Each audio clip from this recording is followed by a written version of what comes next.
Glucose बनाना है।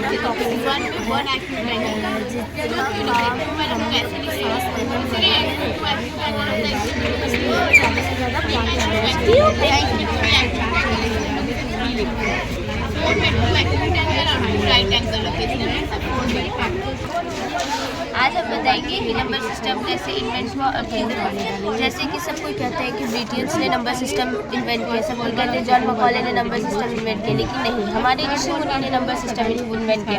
1 से लेकर 9 तक हमारे ऋषि मुनि ने किया, लेकिन 0 जो है वो आर्यभट्टाचार्य ने किया है। जैसे अभी हम लोग पढ़ेंगे 1 क्यों लिखते हैं और कैसे लिखते थे। हमारा नंबर सिस्टम एक्यूट एंगल और राइट एंगल से मिलकर बना है। 1 क्यों लिखते थे? 1 में एक एक्यूट एंगल, 2 पहले हम लोग ऐसे लिखते थे, 2 में लिखे 2 एक्यूट एंगल, 3 में 3 पहले हम लोग ऐसे लिखते थे, 3 में 3 एक्यूट एंगल, 4 में हम लोग ऐसे लिखते थे, 4 में 2 एक्यूट एंगल और 2 राइट एंगल, 5 में 5 राइट एंगल, 6 में 6 राइट एंगल, इसे 6 लिखते हैं, 7 में 7 एक्यूट एंगल है, इसलिए हम लोग इसे 7 लिखते हैं, 8 पहले हम लोग ऐसे लिखते थे, 8 में 8 एक्यूट एंगल है, इसलिए हम लोग इसे 8 लिखते हैं, 9 में 9 राइट एंगल ट्राइंगल है, इसलिए हम लोग इसे 9 लिखते हैं, और 0 में कोई एंगल नहीं है, इसलिए हम लोग इसे 0 लिखते हैं। Thank you. हम लोग का ये वाटर प्योरीफिकेशन है, जिसमें हम लोग गंदे पानी को डालेंगे। हम लोग फर्स्ट वर्ल्ड वार और सेकेंड वर्ल्ड वार ऑलरेडी हो चुका है, पता नहीं थर्ड वर्ल्ड वार किस कारण से होंगे, पर जो आने वाले 4th वर्ल्ड वार होंगे वो पानी के लिए ही होंगे। तो हम लोगों को पानी कंजर्व करना चाहिए। और आजकल जो हम लोग घर बनाते हैं उसमें हम लोग वाटर टैंक नहीं बनाते, अगर बना भी देते हैं ये 4 चैम्बर यूज़ नहीं करते। अगर ये 4 चैम्बर यूज़ करेंगे हम लोगों का जाके पानी सप्लाई होकर फ्रेश पानी मिलेंगे। स्टोन जो है फर्स्ट चैम्बर स्टोन है, इसमें हम लोग का पार्टिकल्स को, बड़े बड़े पार्टिकल्स को रोकने का काम करते हैं, और स्टोन से जो बचे कुछ पार्टिकल्स निकलते हैं वो पेबल्स में आते हैं। पेबल्स में आने के बाद वो छोटे छोटे पार्टिकल्स को रोक लेते हैं और सैंड में आते हैं जो बैक्टीरिया होते हैं। बैक्टीरिया को सैंड मार देते हैं और कॉटन में आते हैं। कॉटन में आके प्योर पानी, फ्रेश पानी निकल जाते हैं। देख सकते हैं आप प्योर फ्रेश पानी, और इसको हम लोग यूज़ कर सकते हैं, पी सकते हैं। तो अगर हम लोग ये घर में अपने यूज़ करेंगे तो इससे हम लोगों को हो सकता है फोर्थ वर्ल्ड वार ना आए, और इंडियन के लिए ये अच्छा वर्ल्ड ना हो। Thank you. Good morning.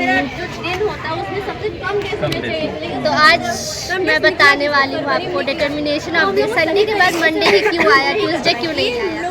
तो हमारे जो ऋषि थे, ऋषि पराशर, वो हम 1000 साल पहले ही हम बता चुके थे कि संडे के बाद मंडे ही आता है, मंडे के बाद ट्यूसडे ही आता है, क्योंकि वो उनको फादर ऑफ एस्ट्रोनॉमी,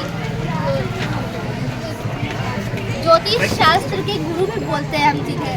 उन्होंने एक बुक लिखा था, उसका नाम था ऋषि पराशर होरा शास्त्र। तो ये जो वर्ड होरा है, ये जब इंडिया से निकला और जब घूम फिर के फिर से इंडिया में आया तो ये होरा से आर बन चुका था। ब्रिटिश लोग हम लोग को नीचा दिखाने के लिए इस होरा को आर में कन्वर्ट कर दिए और बोले कि तुमको अब यही पढ़ना होगा।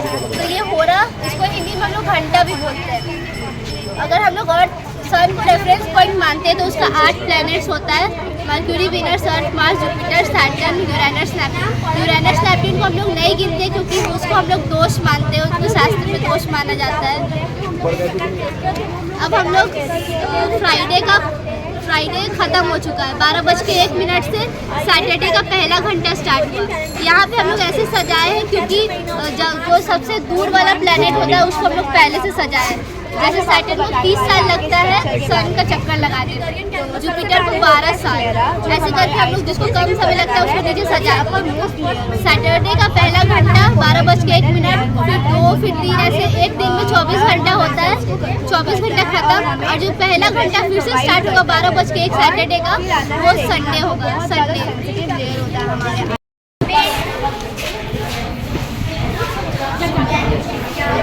Rainwater harvesting is collecting the runoff from a structure or areas in order to store it for later use. बादल से जो पानी गिरता है तो वो पानी जम जाता है। वो पानी बहुत गंदा होता है तो हम लोग क्या करते हैं कि वो वाला पानी फेंक देते हैं। हम लोग को वाटर वेस्ट नहीं करना चाहिए।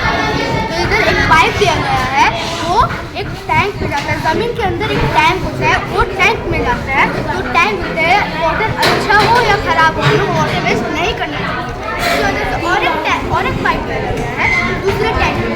वो टैंक में पानी का जो भी गंदा या कंकड़ जो भी होता है वो चीज़ अब्जॉर्ब कर लेता है।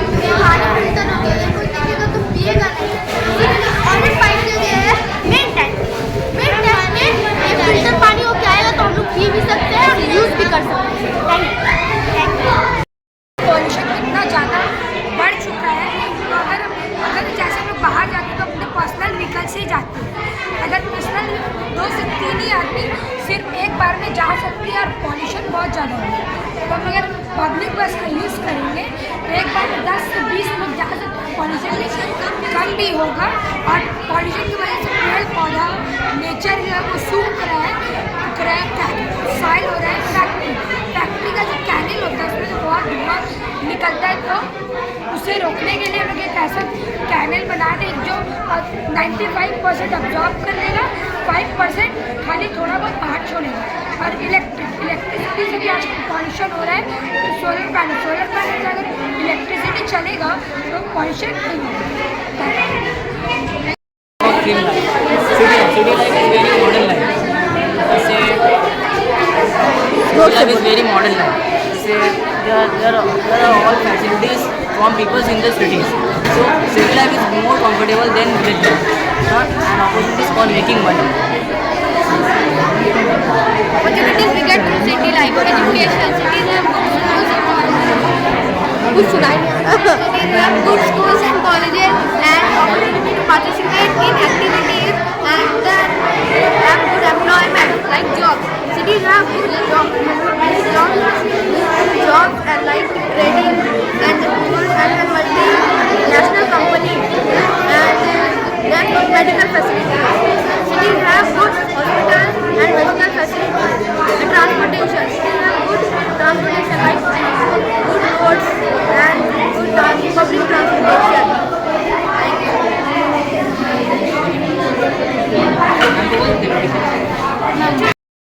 ये हमारा माउथ है, इसके अंदर बकल कैविटी पाया जाता है। ये हमारे नोज, इसके अंदर हमारा नसल कैविटी पाया जाता है।